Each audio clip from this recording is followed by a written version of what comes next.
If you're just getting started with investing, you might be wondering whether the investment app Robinhood is good for beginners. The answer is relatively complex. Some things about Robinhood make a good fit for beginner investors, whereas other parts are more challenging. One of the best things about Robinhood for beginner investors is the fact that the app is very easy to use. Legacy investment platforms usually offer the same stocks and ETF that Robinhood does, but their interfaces can be clunky, and you may need to know a lot of financial jargon to understand them. Robinhood makes investing super easy. You download the app, set it up, and search by the name of a company. You can then invest money in the stock of that company. The app also allows for investments in cryptocurrencies, which draws many new investors to the platform. Another nice thing about Robinhood for beginners is the fact that applying for an account is very easy. You can do it in a few minutes, and you don't need a minimum amount of money to get started. One final thing that makes Robinhood good for beginners is the presence of an active community.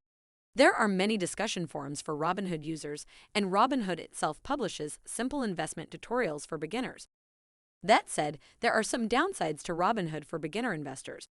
The biggest one is the fact that Robinhood is reportedly set up to encourage frequent trading.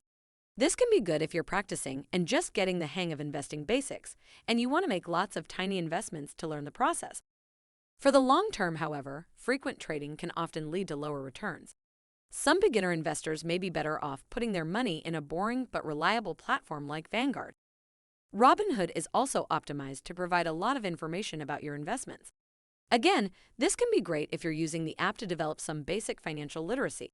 If the app's frequent alerts, however, cause you to make rash investment decisions or to move frequently in and out of investments, that can be a negative thing.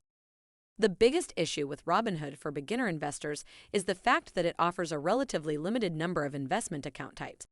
Currently, Robinhood does not offer any retirement accounts. For many new investors, putting money into an IRA or 401k may be a good choice. Check with your own advisor and accountant first, though. Taxable investment accounts like those offered from Robinhood may not be the best choice for some investors. This video is for informational purposes only and should not be construed as investment, tax, or legal advice.